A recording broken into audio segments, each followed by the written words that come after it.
And success is one of those things that it's a moving target. It's interesting in that really all we're looking for is, I think, happiness. Mm-hmm. And to get it, we want certain things. And we think those things will make us happy. And along the way, if we're really lucky, we will realize that happiness in itself is the end goal. And that makes the rest of the success journey, if you will, so much more fun and so much more about other people and how you can impact them. You're listening to the Real Business Connections Network. Real Business Connections Network. Powered by Balbert Marketing, LLC. Subscribe now and check us out at realbusinessconnections.com. Enjoy the show.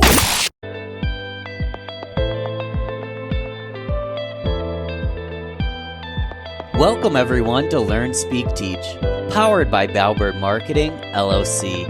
If you love to learn, be inspired, and succeed, we're here to speak and teach. I'm your host, Ben Albert. I believe if you're not living, you're dying. If you're not growing, you're withering. And if you're not engaged, you can turn this off right now. Because we here at LST are lifelong learners. And listen, I'm not your guru. I'm an ordinary guy on a journey to learn from the experts. My goal is to host each conversation with a beginner's mindset. Learn and let the experts speak and teach their truths.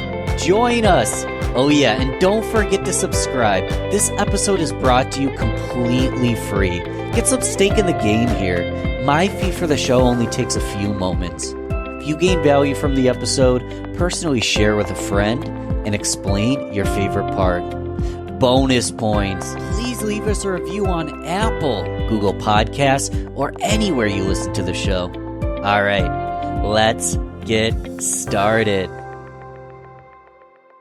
Welcome everyone to Learn, Speak, Teach on the Real Business Connections Network. I am here with April Shprintz. April, what's happening? How are you? I'm excited today. Hey, you know what? It is a fantastic, beautiful day here in South Florida. I hope it is wherever you are, and I'm thrilled to be here.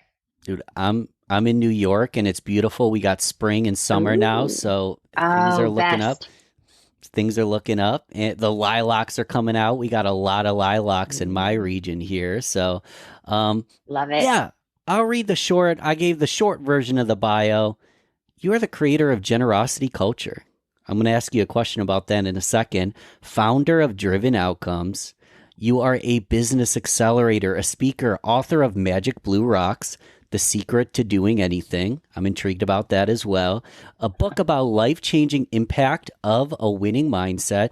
You're an Air Force vet. You're what I would call a culture queen, among many things. But outside of this bio, April, how do you describe yourself? Who are you outside of maybe your professional career? What drives you? Tell me a little bit more about April. So I think I just said it before we jumped in here, a 5-year-old with a bank account. Someone who sees the wonder and interest in everything, wants to treat others the way that they want to be treated, have fun, and help as many people as I can. I love that. A 5-year-old with a bank account. Well, have you always been that way? Well, where does that curiosity come from? You know, it's interesting. I think I was this way as a child in many ways, and I grew up with an extremely humble background. So I became very serious very young. And if you were to have met me at age 18, I would have seemed much more like the 43-year-old I am now than I do today, because I was so serious about finding success and making money and being able to have the life that I want. One of the things that I found, though, was that I had help along the way, people who poured into me and really took an interest in me and helped me do things. And that really shaped my worldview. And success is one of those things that it's a moving target. It's interesting in that really all we're looking for is, I think, happiness. Mm-hmm. And to get it, we want certain things. And we think those things will make us happy. And along the way, if we're really lucky, we will realize that happiness in itself is the end goal. And that makes the rest of the success journey, if you will, so much more fun and so much more about other people and how you can impact them. I love this. So you indicated you had mentorship or just people in your life that helped you discover this.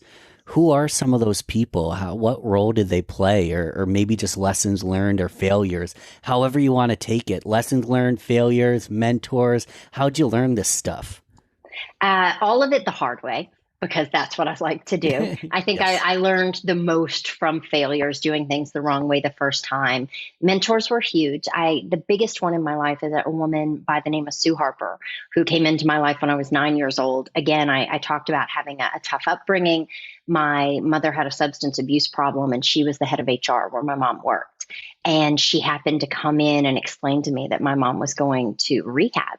And in that, not only go above and beyond, because an HR director doesn't normally do that, or a head of HR, but she took an interest in me and said she wanted to be my friend and she wanted to be there for me. And she really thought that I was special and going to be able to do amazing things. And in what was literally just a Tuesday for her, right? This is just a regular day. She would have done this for any child. Yes. She changed my life, and she made my life a totally different thing. And candidly, the generosity culture is based on that gift of generosity from her, and the way that shaped the way I saw the world and business and everything else. And so she and other mentors along the way were instrumental. And then when it comes to failures, I think that failure taught me more about mindset than anything. When something bad happened, or something that I really wanted did not come to fruition, in many cases, that ended up being the best thing that could have ever happened to me. And I wouldn't understand it for weeks, months, or years later.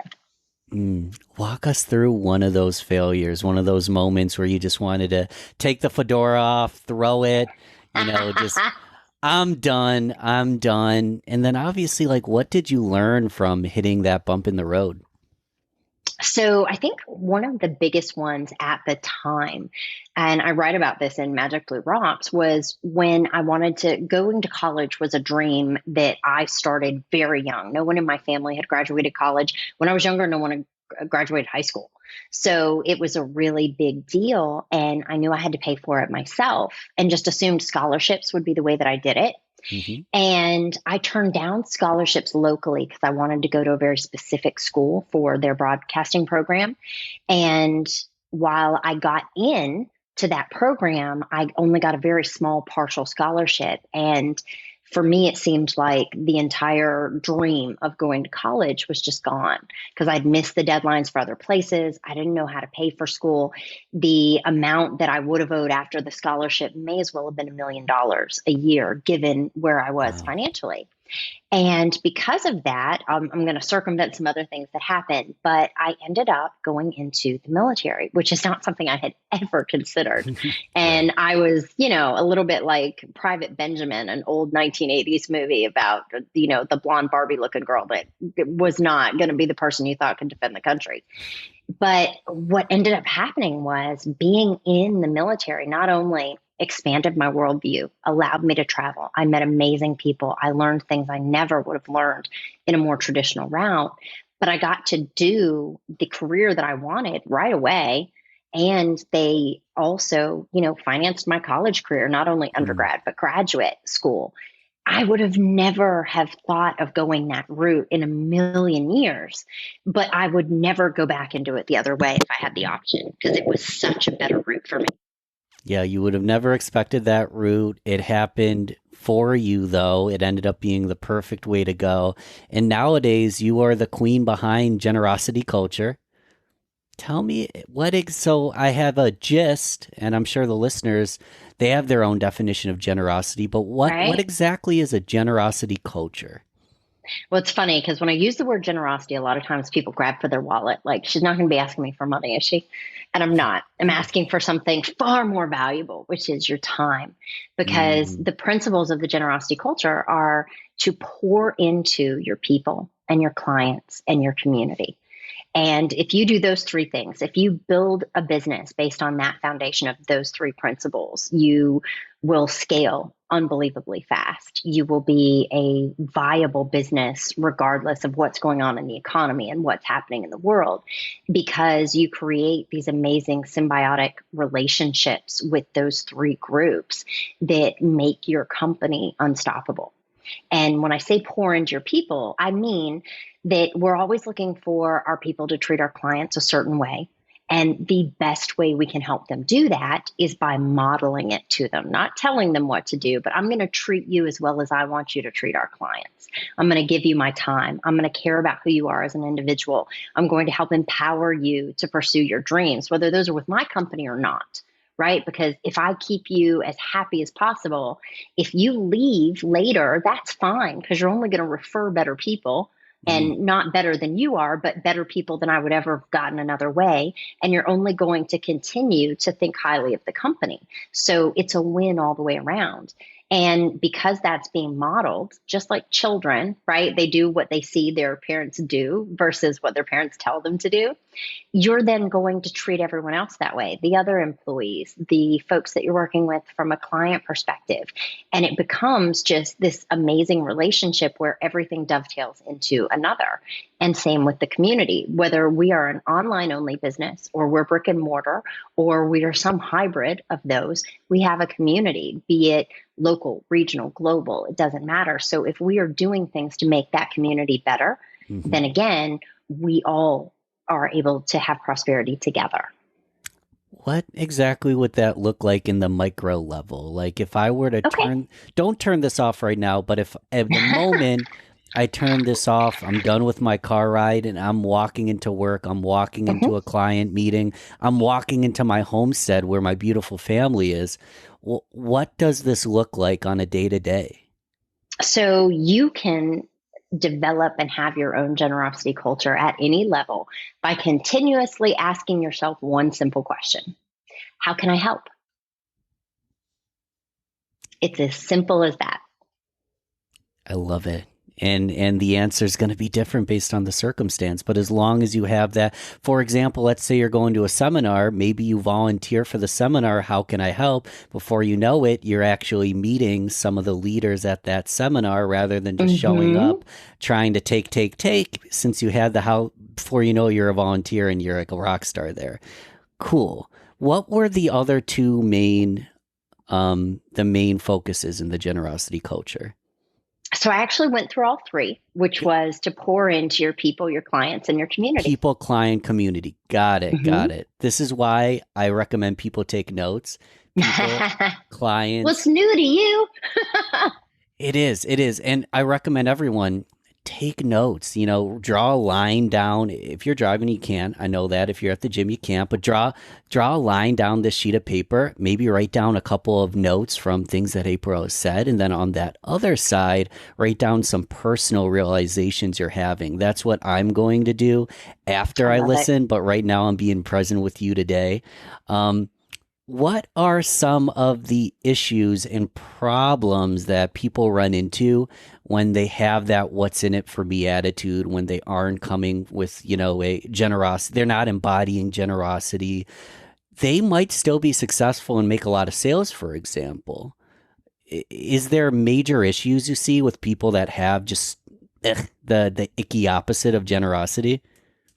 Well, I think that a few things come into play. Number one, it's never enough. They're never happy. They're never satisfied. It does not feel good. They may have what seems on the outside like success, but if they're not happy, is that really success? Right. If it's never enough, if they still feel like it could be taken away from them at any moment, that they're never going to be where they're trying to get to, I would argue that's not success. That may look on the outside like success, but doesn't feel like success. You wouldn't want that life. And I think that that's very prevalent when somebody's getting it that way. The other thing is, I find that when people are like, they say nice guys finish last. Well, I don't think that's true in the least. I think you're only watching a snippet of the race, because one of those folks that is doing those counterintuitive take type things, when they're winning, it's for a short period of time. You watch for a little longer and that always comes full circle. I've never seen it not happen. Not once. Let me ask you this then, because I kind of want to redefine, nice guys finish last. I more think that pushovers finish last.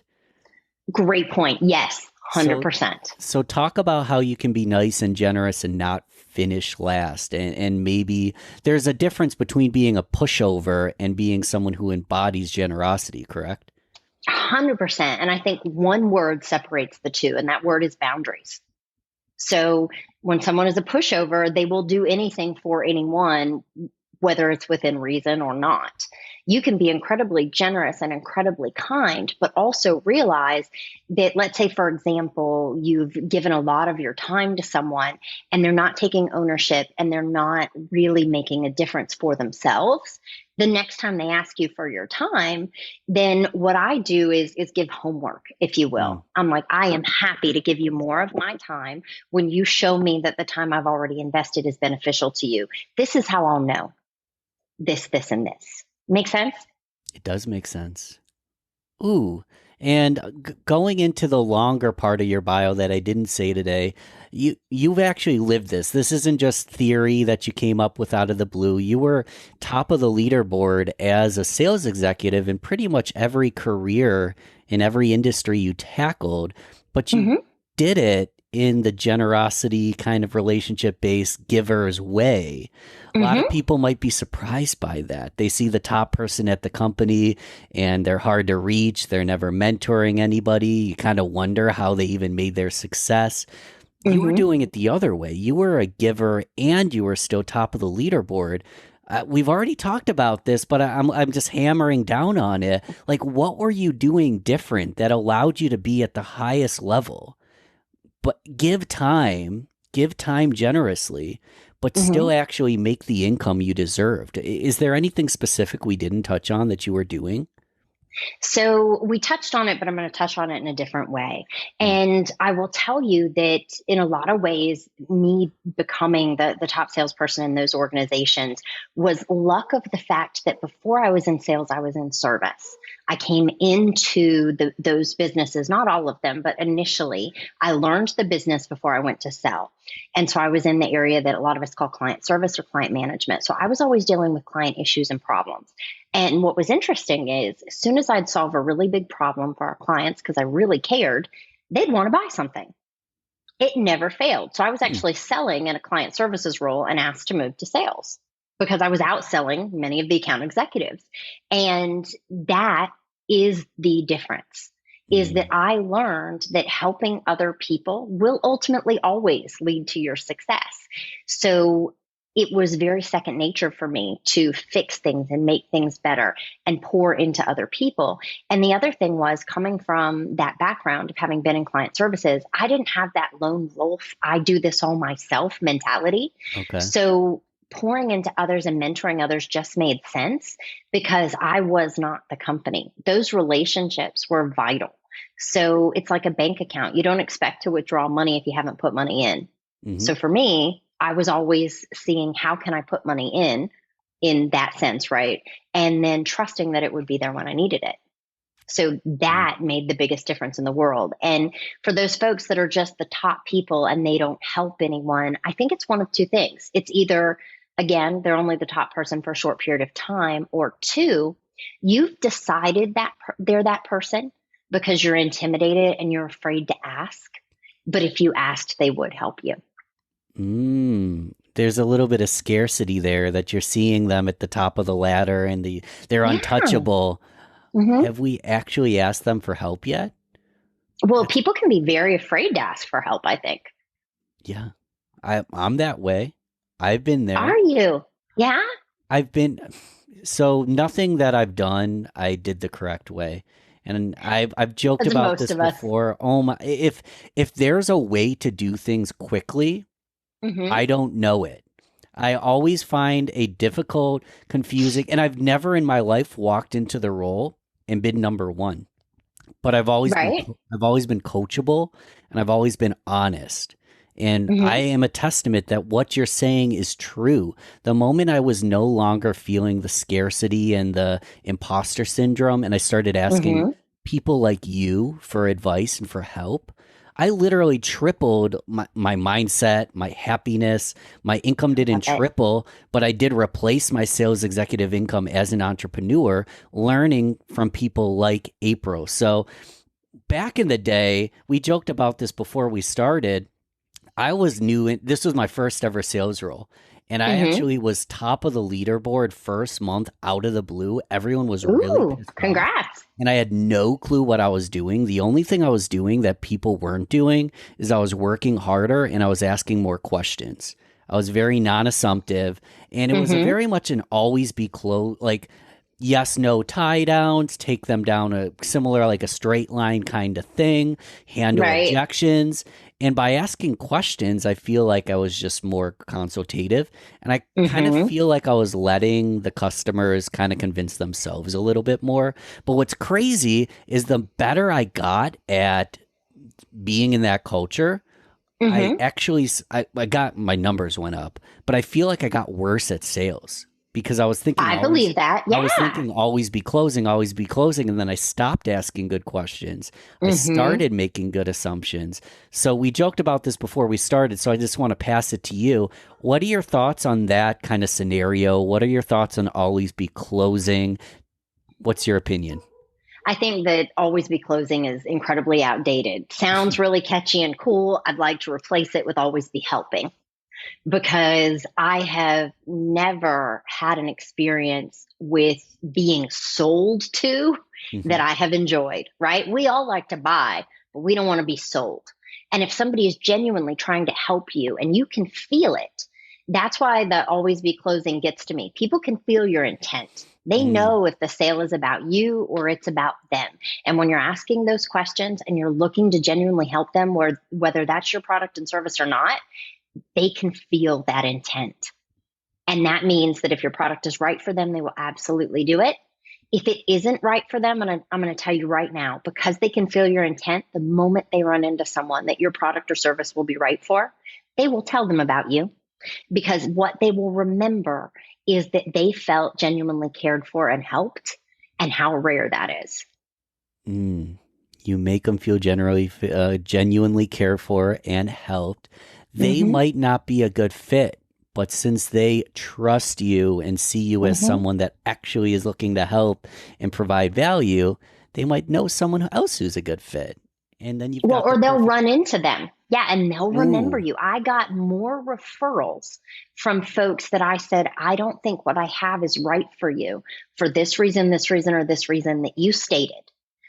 But I think a competitor, a different product, a whatever would help you. I know someone. I'll put you in contact with them, because I called it cooperation. They may have been my competition, but if they were best for who I was trying to serve, I'm going to make that introduction. I would get more referrals from those people I didn't serve than the people I did, because they'd be like, it doesn't matter if what you need is what she has. She'll send you to whatever you need. So And that's rare. that's so tough. And I do the same thing, but I find it so tough to just kind of like leave it out to, energy to attract the referrals back to you. Are you asking for referrals, or is there a way that you frame, like if you ever need anything, you're No, nodding no. So no. talk And talk here's about why. that a little So more. let's look at this. And I don't mean this in the sales way, right? Because in the sales way, we talk about hunting and farming. And hunting is if you go prospect, and farming is if you get more business from someone you're already doing business with. But let's think of it as farming in literally the agricultural sense. And let's say Yes. we're planting a bunch of carrots. Hmm. And planting a bunch of carrots is helping a bunch of people, right? You plant a whole bunch of them. You put the seeds there, and then, you water them and you give them some fertilizer and you pull up the weeds and you do the things. Do you go, you seed, I need you to bring me a carrot? Or do you do all the right things in a big way and trust that you will have enough carrots come to you? It's the same thing. Wow, I'm just laughing. This is brilliant. Let's go to beginner mindset level though. Okay. I'm leaving money on the table if I'm not closing. I don't know if they'll ever come back. I've got bills to pay and a family to feed. How Mm-hmm. do I rewire my, because I understand this might work. April, Mm-hmm. I know it does work, but someone Right. might wonder, like, I understand this might work, but this seems really hard for me. Like, how do I reframe that mindset? Look, that makes sense. And it makes sense that it feels hard. And sometimes mindset is hard because it's so simple, but it is a consistent daily way of looking at things. And a generosity mindset, if you do it little by little, will prove itself out to you. So if you are the always be closing person and you gotta sell your cars and you've got to, put your little girl in gymnastics, no problem. I just want you to start asking yourself a question. As you're doing your normal process, keep asking yourself, how could I help more? So do your normal process, but ask that question, how could I help more? And little by little, as you put yourself out there and you help a little more and you get these great benefits, it's going to become easier and easier to take that leap. You don't have to do massive action and a 180 and be a generous person tomorrow. You can take small, consistent steps by asking yourself, how could I help them more in every sale? And maybe it's, if again, we're going to use the car dealership thing, because man, those are my folks that remind me the most of always be closing, right? What kind of payment you're trying to get into. Let me go talk to the manager. Maybe for you, taking that small step is, I'm only going to negotiate with them on the price for X amount of minutes. I am not going to put them through this whole rigmarole. Still going to follow our process, but I'm going to see if I can't get to the number they need quicker by doing something differently and see how that works. See if they're not more likely to send their friends and family to come buy a vehicle for you. See if you don't have more fun doing it. See if you don't enjoy your own process more when you're actually making an impact instead of just a sale. Actually making an impact instead of just a sale. I love this. And most of my listeners, they are small business owners, entrepreneurs, salespeople. They're revenue driven, but a lot of them are in leadership roles as well. Now, all of this is going to apply to leadership in your team, I imagine.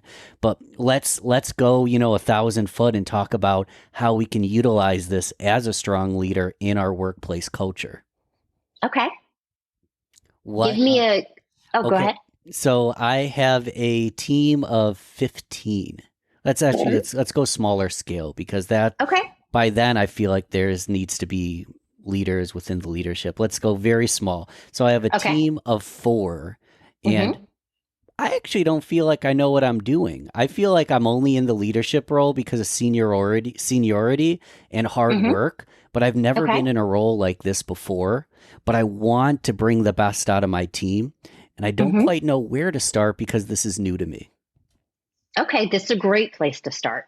A great place to start in admitting this to yourself. And then the next thing I'd tell you to do, which is scary, I tell people to do a lot of scary things, but I promise there'll be a benefit. You sit your 4 people down and you say to them what you just said to me. This is my first leadership role. I really want to do a wonderful job for you. And what would really help me do that is for me to understand from all of you, both as a group and we'll meet individually, what is important to you? What are the things that you would do if you were in my role? Because sure, I'm the leader, I'm in charge. That doesn't mean I have all the best ideas. Our best ideas are going to come together as a group. And the best work that we're going to do isn't going to be because of me. It's going to be because of us. So help me understand how I can empower you to be the best you that you are. And then when you're one-on-one, find out more about them as people. Where do they want to go? What do they want to do? So you'll know what are the things I can delegate that will help this person develop into the role they want to go into. Where are the areas that I can coach and help this person? Because I may be a new leader, but I know a lot about the job that they're doing. And again, all I'm describing for you is, again, that question, how can I help? So how do I help each individual? You know what the mission is, what you're trying to do for your workplace. When you understand the people and how you incorporate them into it, you're all more successful. I love it. April, I just realized I did all the listeners a disservice in not presenting how do you help them? Are you working with individuals? Are you working with large corporations? Tell me a little bit about the people you help on a day-to-day basis. Absolutely. So the first thing I always like to go to is how can I help folks with the least skin in the game for them? Okay. So I have a podcast called Pouring Into Your Business, where I do both information about businesses and for small business owners, as well as large corporations, leadership, that kind of thing, and separate episodes that are only about mindset, and they're 10 minutes or less to help folks. I do a live show every week on LinkedIn that's called 10 Minutes to Win, and it's actionable mindset tips. And I also look to post and give as many resources as I can to help folks become the best version of themselves, whether that's from a business perspective, mindset perspective. I think those two are very interwoven. When I work with companies and accelerate them, they are usually businesses between $1 to $5 million a year in revenue if they're a startup, or all the way up to $100 million in revenue if they're a little more mature of a business. And I do that mostly because I can make the biggest difference for a company of that size in really helping them grow and scale in meaningful ways. Love it. So you're omnipresent. If I need help, I can come. I can watch the lives. I can listen to the podcast. I can read the book. What was it? Blue Rocks. Yeah, Magic Blue Rocks. So when I hear Magic Blue Rock, I'm thinking of like Breaking Bad or something. Right. Well, here's what's funny. To be completely candid, the name Yes. means everything to me. And from a marketing perspective, probably a fail, right? Okay. It's one of those books that people will end up knowing the name of it because it helped them, not because it was well named. Okay. But Magic Blue Rocks actually describes my very first business when I was 6 years old and found out that I was poor and decided to solve it myself. I created Magic Blue Rocks that I sold at school. Whoa, okay, slow down. You're 6 years old.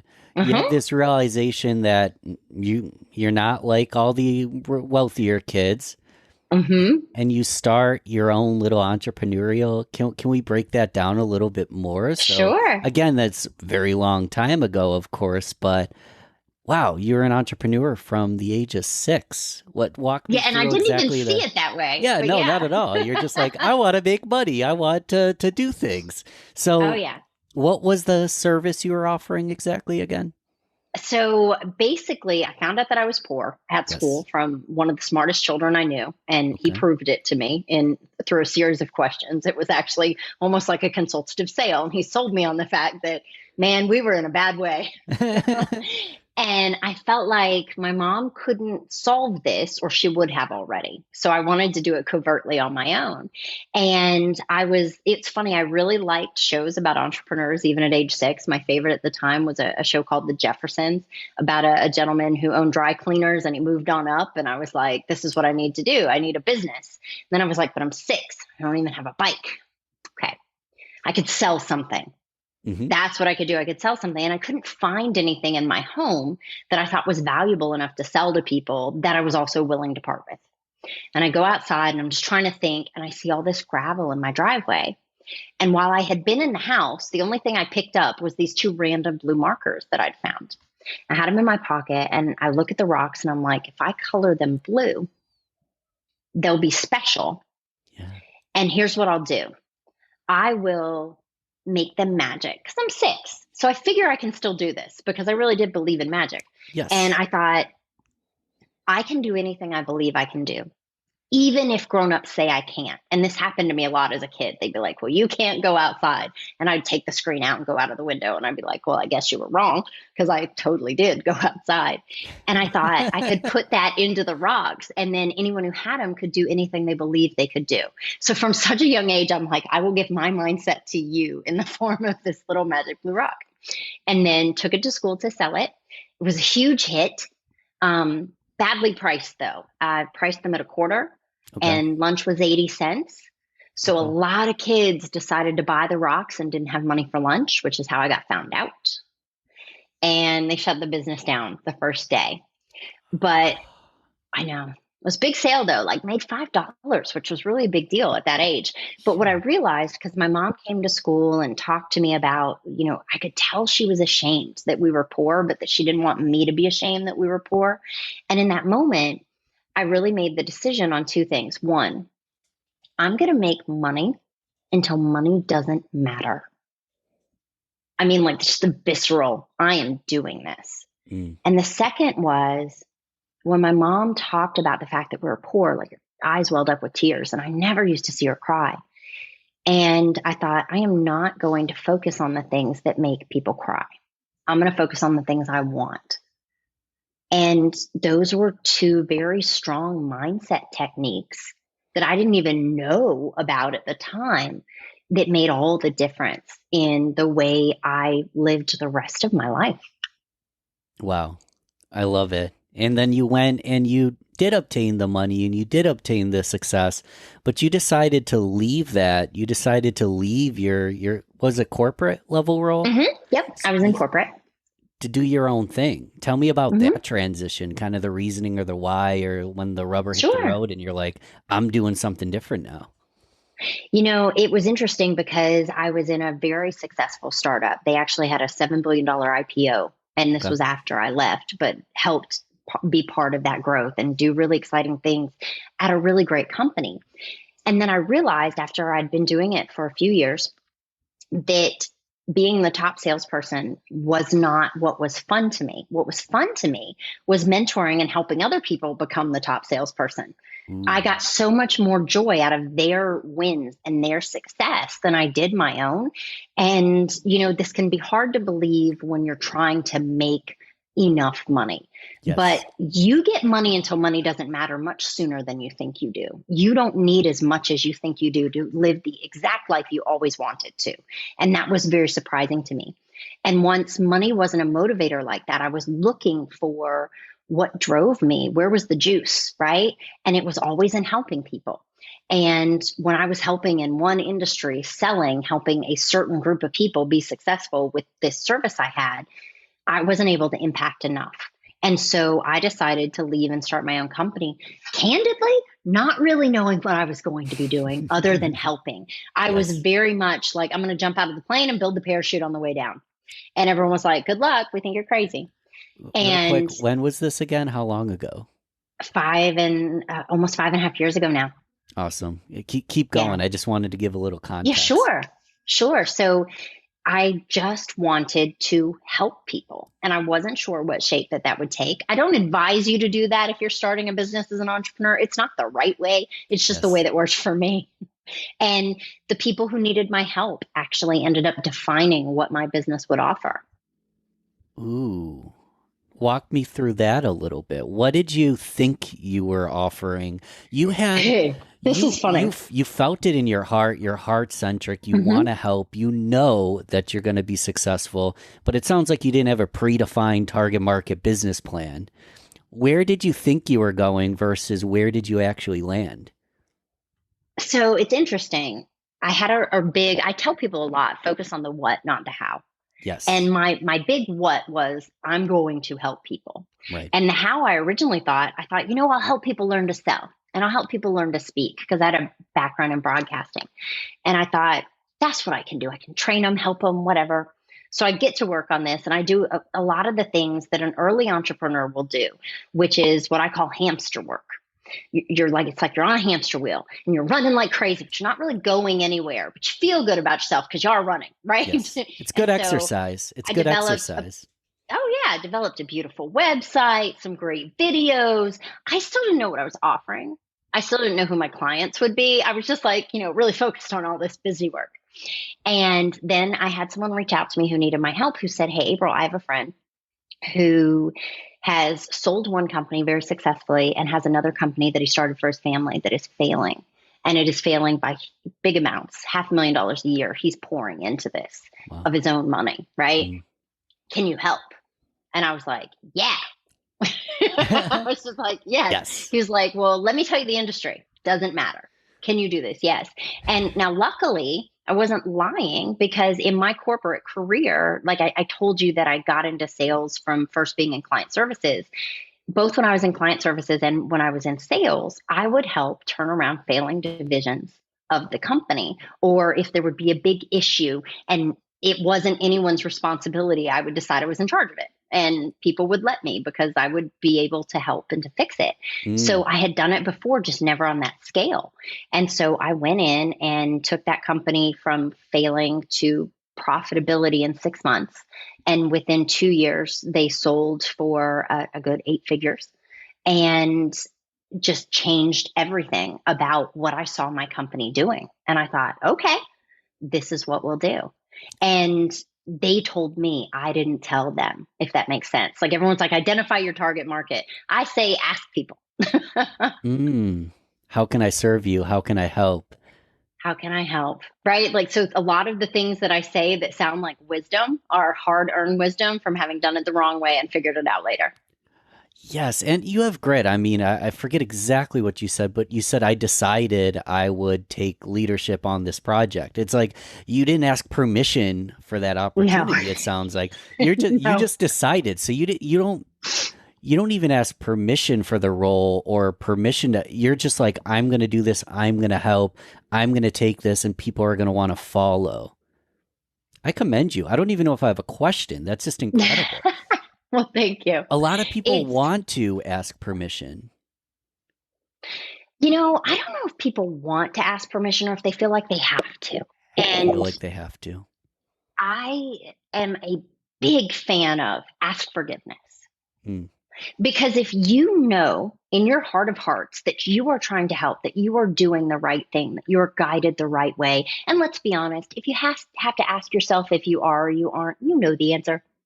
But when you're really guided to do the right thing, then go for it. And part of this comes from the military too. I was very blessed in having that experience because they call this, it's funny, my friend David Marlowe was in the Marines and he reminded me what this was called. I remember doing it, but I didn't know it's called, a command decision. And basically it is the empowerment they give you in the military that if you make the right decision with the wrong information, meaning everything you had, you made the right decision with what you knew, you are never in trouble. Because they want you to keep moving things forward and they want you to make a choice and they want you to take care of people. Yes. And I believe that I just continued with that mentality in my corporate career. And it's interesting how in the place of knowing what to do, people tend to follow the most confident person. Right or wrong, the one who looks like they know what they're doing. So if you do have that intent to help others and you believe you can do it, people will listen. And for anyone who's like me, that's a little bit quieter and sometimes nervous to take that leadership role, if you have that, how can I help, that curiosity, you'll be able to find that person and then you can be their right hand, man or gal. So if anyone's like 100%. Me and they're like, I don't see myself as front and center leader on the mic. Well, if you're looking at who's helping and who's actually bringing the team together, you can point to them, and whether they know or not, they're basically being elected. I found a lot of the best leaders don't even realize they're in leadership. It's people start electing them because they start observing and they go, I don't care about this, and this. You're the person for the job because of all these reasons that you basically went over today, April. All those reasons kind of just define a leader, whether they know it or not, 100%. Well, and I would say a good leader will see someone like you who speaks less. And as someone who speaks a lot, I will say the people who speak the least say the most profound things. Because those of us who talk a lot, about half of it's kind of filler and garbage. Yeah. But then there's the really good stuff. Folks who speak less think more and listen more, which is way more important.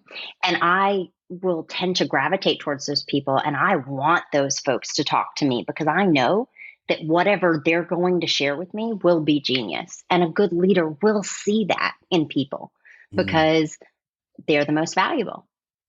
I want to add an asterisk because I'm agreeing with everything. And you said, people that talk the most, a lot of it ends up being filler or garbage. And I said yes right at that point. And it's everything you're saying is actually not filler. Literally everything coming out of your mouth's perfect. I was saying yes, that even as a quiet person, sometimes I'm an auditory learner and I'll talk. And then I'll have like 10 seconds of gold. And I'll be like, okay, let's write down the 10 seconds of gold. Sometimes you need to be auditory and you need to work through these concepts. And then you'll get at a level where April is at and where I ultimately want to be, where everything you say it comes out better and it comes out right because of practice. But none of this is possible if we don't give ourselves permission to go out and get it and go out and try and go out and start helping and get in the repetition. That's my experience. What do you think? I think that's wonderful, except you were extremely kind and flattering to me. I don't know if that's necessarily all true because I hear myself and I know sometimes it's filler and garbage, but the intent to help is always there.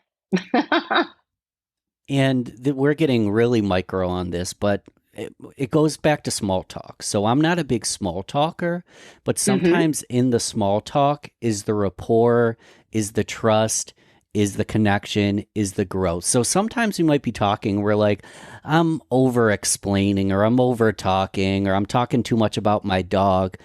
People want to know about your dog as well.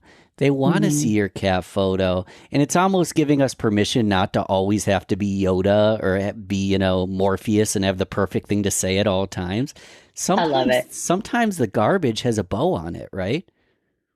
That is very wise. I'm making this up as I go, agree. April. The reason But I'm saying I right is absolutely, no, I absolutely agree with that. And I think that if you can ask the questions that get your team to share the cat pictures and the dog pictures and the things that really matter to them, you get better insight to them as people. And you then know how you can be of service and how you can empower them because you understand them and what's important. Yes. April, we're running low on time, so we're going to go to the rapid fire round. And the Let's way do this it. works, short, sweet, a lot of them are either or, fill in the blank questions. The points don't matter. The answers are completely subjective to you, but we're going to go rapid so fire. Fun. Yeah, it's I say it's Family Feud mixed with Whose Line Is It Anyway? It's Family Feud that it's rapid fire, but it's Whose Line Is It Anyways that honestly, it's subjective. You can say whatever you want. Okay. So it's points don't matter. You're going to win anyways. You're going against yourself, so I guess you have to win, right? Let's do it. Coffee or tea? Tea. Beer or wine? Wine. Cats or dogs? Dogs. Dogs. Oh, favorite guilty pleasure, something that you're just like, I love this on the weekend kind of thing. Hermiting. Hermiting. Define hermiting. Is that just staying at home, just being with yourself? Like, I love my home and I love my dog. And so I will hide from the world sometimes and just spend time in my own energy. I love to hermit. Okay. So we talked so much about generosity culture and some of the things that we shouldn't do, things we should do. If you could just wave a magic wand and something negative just were to disappear, what is something really negative that permeates in business that you wish you could just wave a magic wand and get rid of entirely? Fear. Good answer. Okay, so I'm not supposed to say good answer. It's completely subjective. Let's give 1 to 3 pieces of learning. You can name drop your own if you'd like, but 1 to 3 pieces of learning that'll help me take this information and actually start applying it into my life. If I were to go listen to a podcast, book, if I were to YouTube, if I were to go learn more, where should I go to continue this knowledge? Okay, one, I would tell you to read, and this piece of advice is from a gentleman named Kerry Daigle, and it's actually from his mama, Daigle. Okay. And it is to continue to read, because if you don't read, you are no better than someone who is illiterate because they can't read. So why would you not choose to and broaden your horizons and learn more? My second would be there is no work you can do that gives you a better ROI for your life and your prosperity and your happiness than on mindset. So I would encourage you to work on your mindset every single day. The third piece of advice is from Esther and Abraham Hicks, and it is that there is nothing more important than the way that you feel and your happiness. And if you stay in tune with that, then you will find all of the things that will lead to what we have been conditioned to think are success. But because you're happy and you feel good, you'll already be there. You'll already be. I love this. One more big question is if they haven't been big enough. So massive billboard. Everyone in the world's going to see it. So all cultures, all genders, all races. If you could put one message on that billboard, knowing that everyone in the world will see that message and take it in, what would you put on that billboard? 4 words. I believe in you. Ooh, okay. Drop the mic. We're done. This is perfect. I believe in you. Thank you. April, tell us one more time. People are going to want to stay in touch. They're going to want to follow you. They're going to want to connect with you. They're going to want to learn more. They're excited. Where should they go? What should their next step be? So if you go to my website, drivenoutcomes.com, there's all sorts of free resources. You can connect with me on all the social channels and whatnot. And you can also reach out to me personally there if you'd like to. Love it. Show notes, guys. It's there for you. You don't have to take notes, but you should have took notes. If you didn't take notes and you were driving, I think this is the kind of episode that you listen to 2-3 times, because I know personally I missed parts. So I'm going to have to go back, re-listen, check out the show notes, stay in touch with April. I haven't read your book yet, but the next time we talk, I will have it read. I promise. Oh, thank you. And thank you again for taking the time and generously coming on my show. I really appreciate it. My pleasure. This has been awesome. Thanks again for listening to Learn, Speak, Teach, powered by Balbert Marketing, LLC. You need to go subscribe if you haven't yet. This show is completely free. If you gain value from the episode, personally share with a friend and explain your favorite part. Leave us a review on Apple, Google Podcasts, or anywhere you listen to the show. All right. Thanks once more for listening to LST. I am so grateful. Talk to you soon.